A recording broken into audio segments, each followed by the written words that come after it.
Hafa-Day students, I am Governor Lou Leon Guerrero. You all have been through a year of big changes. We've had to adapt and make big changes to keep our families and our island safe. But with change comes opportunity and a chance to try new things like PBS University. While Lieutenant Governor Josh Tenorio and I will continue to do our part to keep our island safe, you students have a part to play as well. Your part is to keep learning and to keep up with your lessons. That's why I am happy to see you here ready to learn with PBS University. PBS University is a way to bring a continuous educational curriculum to you while you stay safe at home during this time.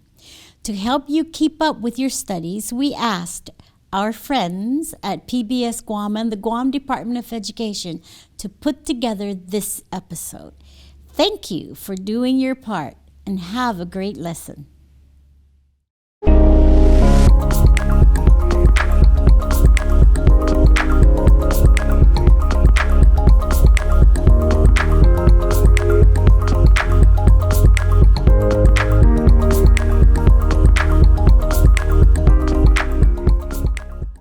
Humanities Guåhan, an independent nonprofit organization affiliated with the National Endowment for the Humanities, is dedicated to promoting public humanities programming for the people of Guam and providing foundational support and educational resources for our island community.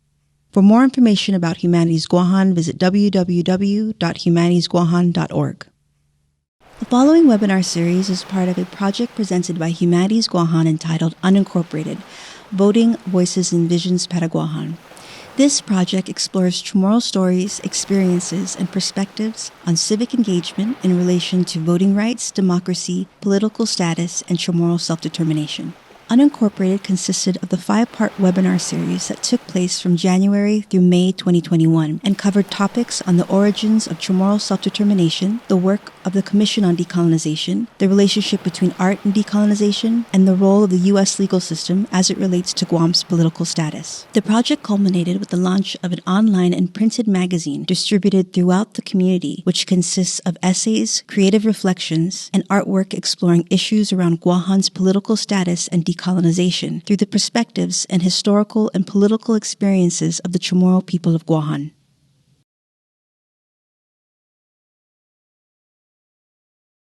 I believe they've now made it illegal to hand out water to people who are in line to vote or food. Power is not going to cede itself easily. And just because laws have changed doesn't mean there's been a change in power.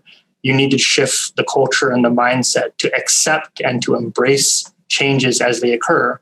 Because no matter what the laws say, if as a community we are not prepared to accept it, it's not going to get us to where we need to be and where we want to be.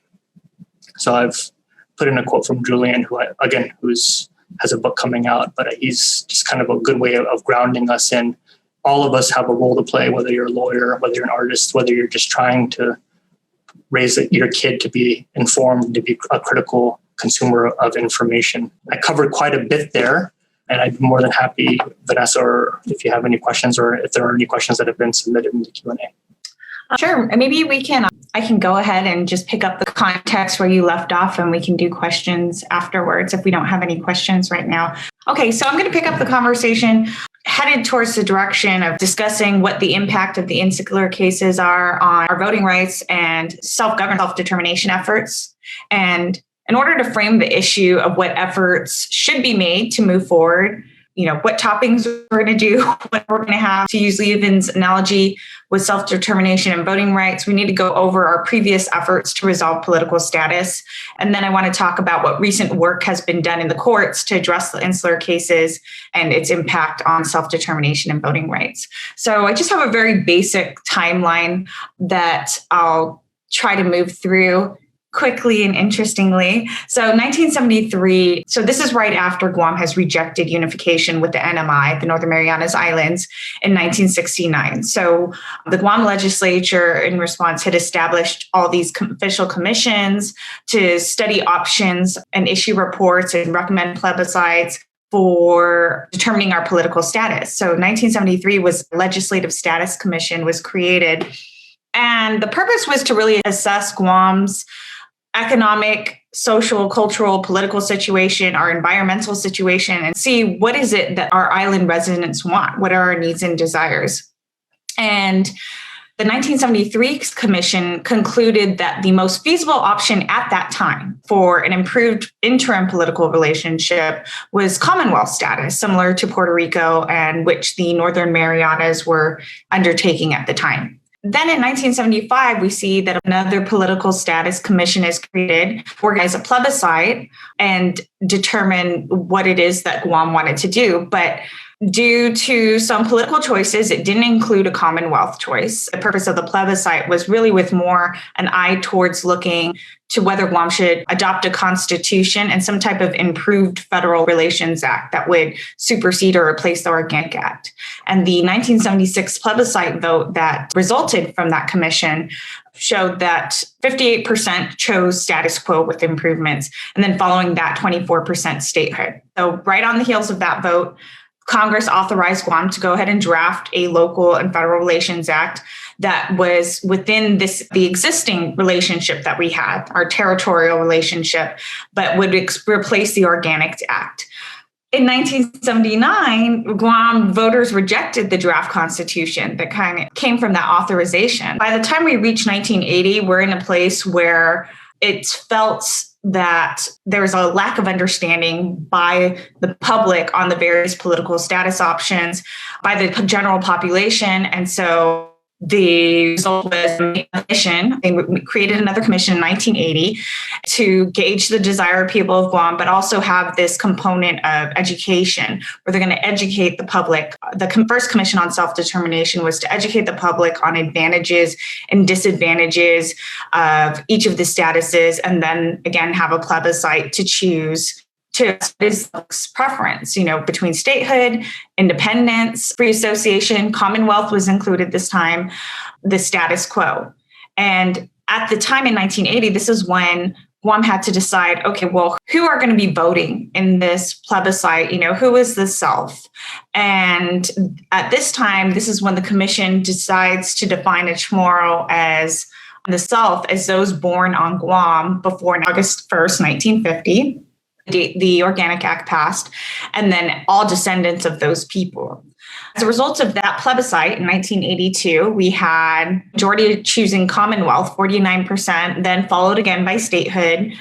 10% was status quo, and then they did a runoff election in which 73% chose Commonwealth versus 27% chose statehood. As a result of that plebiscite, they put together a draft Commonwealth Act that did not go anywhere. Now we're in 1984, and we have yet another commission formed. This time it's the Second Commission on Self-Determination. And their job is to produce a document, a draft Commonwealth Act that's going to be submitted to Congress. And in 1987, voters approved this draft Commonwealth Act. What the voters approved in 1987, so now we're about 30 years ago, was that would prohibit the federal use of eminent domain power to acquire land for more military bases. It would require the return of excess DOD lands to the local government, and would require a consultation with Guam officials before there would be any major changes to the force levels that are on Guam and the base missions. And then it was intended to provide greater authority to negotiate for Guam to negotiate commercial agreements directly with Asian Pacific states, and just provide a greater measure of autonomy. In 1988, so we see then from 1988 to 1997, that draft Commonwealth Act that was approved by voters was continually submitted to Congress, but it didn't gain any movement. This was under the Bush and Clinton administrations at the time. Well, after 1997, there was no movement, just did not appear to be on the table anymore, this Commonwealth Act. In 1997, that's when the legislature creates the Commission on Decolonization, which we have now, to take over the work of the previous Commission on Self-Determination. And again, similar to the previous commissions, it's tasked with determining the needs and desires of the people of Guam. And before determining those needs and desires through a plebiscite, educating the public, on what the options are. Specifically, they're seeking to educate the public on independence, free association, and statehood. This was also when the decolonization registry was created to register voters who would participate in the plebiscite. Now, in the 2000 plebiscite law, that is when we see that who is eligible to vote are Native inhabitants of Guam, and that defines Native inhabitants as persons who became U.S. citizens by virtue of the Guam Organic Act of 1950 and their descendants. We see in 2011, I believe, Davis sued the Guam Election Commission. A man named Davis was denied the request to register for the plebiscite because he didn't meet this definition of Native inhabitant. And so he challenged the law that's saying it violated the Constitution, the 14th and 15th Amendments, and the Voting Rights Act, and the Organic Act. And this case went through the district court, and then it was up on appeal. And ultimately, at the lower court, the district court level, it granted a motion for summary judgment in favor of Davis, against the plebiscite, saying that could not conduct a plebiscite that's going to restrict voters to Native inhabitants of Guam. And I just want to read the conclusion of the court's decision was that the court recognizes the long history of colonization of the island and its people and the desire of those colonized to have their right to self-determination. However, the court must also recognize the rights of others who have made Guam their home, and the U.S. Constitution does not permit for the government to exclude otherwise qualified voters in participating in an election where public uses are decided simply because they don't have the correct ancestry or bloodline. When this case was appealed to the Ninth Circuit, the appellate court, confirming what the district court found, stating that the plebiscite that we sought to have was race-based and violated constitutionally protected voting rights. That, I believe, I could say you ultimately concluded the Supreme Court denied writ, I believe it was last year, 2020. And that's where we are today. Now, the governor said, I believe she stated publicly that there's an indication to move forward with the plebiscite, but it might require changing Guam laws to address, how we define who can register and vote in this plebiscite. So that is where we were from essentially like the Organic Act to now in terms of trying to broaden our self-governance, self-determine our political status, and kind of frame the context of what lessons can be learned going forward. And next, I'm going to talk about some recent cases that implicate the political status and more specifically to voting rights. First, we have TWA v. United States. So here we had plaintiffs suing to force the government to recognize that American Samoans had birthright citizenship. And essentially their argument was based on the citizenship clause of the United States Constitution. All persons born in the U.S. are U.S. citizens, and any federal law or policy that would deny citizenship based on people in American Samoa specifically was unconstitutional.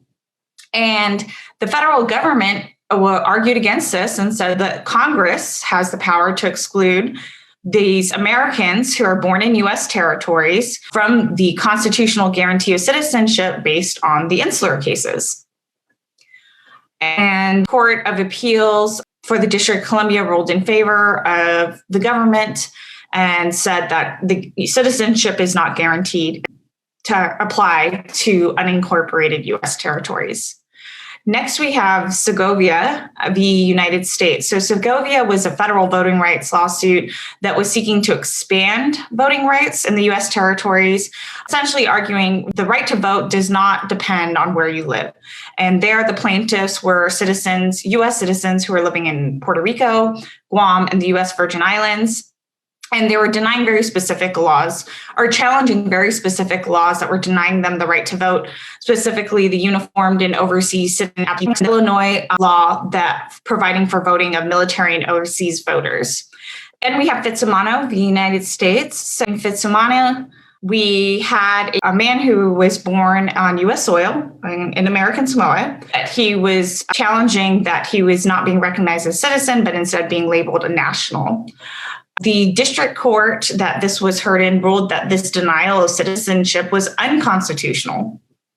and that he was a full U.S. citizen based on the citizenship clause of the 14th Amendment. And this is, a big win in terms of for the plaintiffs and I believe for the people of Guam by implication, although the decision was stayed pending appeal. Key takeaway is that in Fitzsimano, the ruling was that individuals in U.S. territories have the same right to citizenship as individuals born in the 50 states or the District of Columbia. This is contrary to what the insular cases say, about Congress's powers over territories and our citizenship is granted by virtue of acts of Congress. But there is no decision yet. There's a decision expected soon. The case was heard last fall.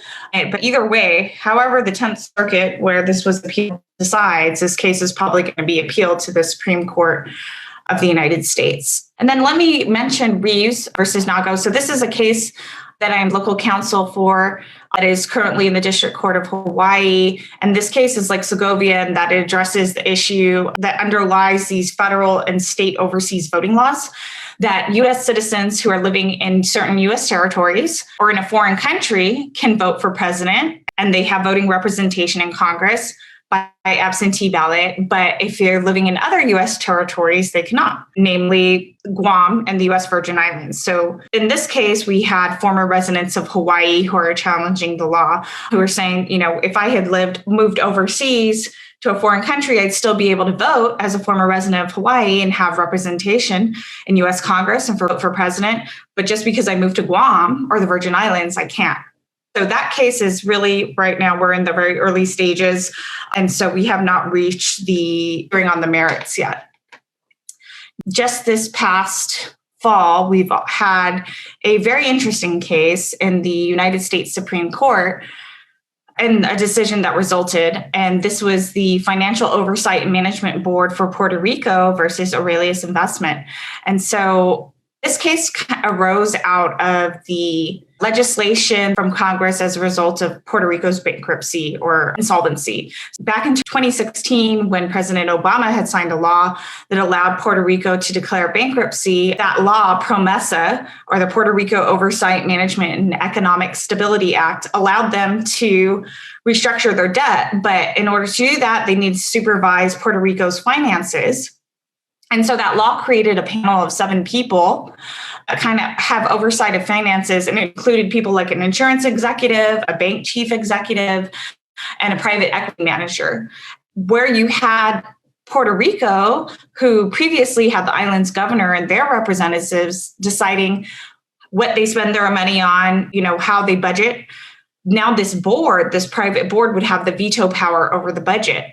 The Aurelius case, how that came about was Aurelius Investment was the plaintiffs, and they attacked this law, PROMESA, saying that because board members had significant authority over federal law and they were not appointed by the president and they're not confirmed by the Senate, that this was a violation of the Appointments Clause of the United States Constitution. The other side argued, well, the Appointments Clause doesn't apply to Puerto Rico because of the insular cases. Now, ultimately, the Supreme Court decided that the Constitution's Appointment Clause did not restrict the appointment or selection of the members of this board, but the court declined to rely on the insular cases. It rejected the argument that the insular cases were deciding on this issue. However, it said the court did note that whatever the continued validity of the insular cases still is, we're not going to extend them in these cases. And so that language is part of a history of language by the Supreme Court, where they have reinforced this trend that they think the insular cases are outdated and they're not going to use them to curtail constitutional rights. And this goes against the trend of holding various constitutional provisions do in fact apply to the territories. This decision, that's where the Aurelius Investment decision was. And this kind of informs what may happen in Fitzsimano, what may happen in Reeves, but where we really are in terms of what the Supreme Court thinks of the insular cases. And all of these lawsuits definitely implicate our voting rights, our citizenship rights. and also our self-governance. In terms of Segovia and Reeves in particular, these are part of a broader effort to expand voting rights or advocate for full voting rights for those in the territories in Guam.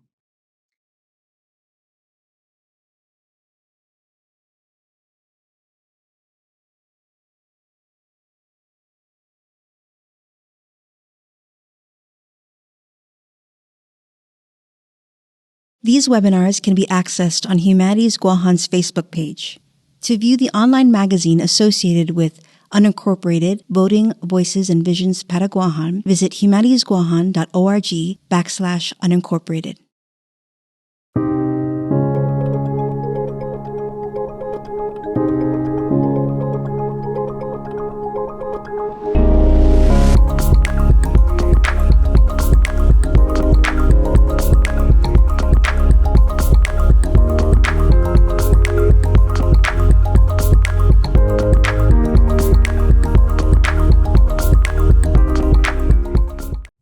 Hafa students, I'm Lieutenant Governor Josh Tenorio. For more than a year now, you all have continued to wash your hands and watch your distance from others, and you've done a really great job wearing your masks. We know your parents and guardians have helped you to make these changes to keep yourself and your community safe. As Governor Leevin Camacho said, we are happy you are here. We want you to continue to learn and sharpen your skills with the help of PBS University. This program is the result of a collaborative effort. We couldn't do it alone. I'd like to thank the teachers and support staff of the Guam Department of Education and PBS Guam for their work and their commitment to our students. I'd also like to thank you students for participating at home. To your parents, I'd like to thank you for taking an active role in your child's education. We are all eager to return to a time when all of us can share and study together in person. Until then, we hope you learned something new from this PBS University instruction.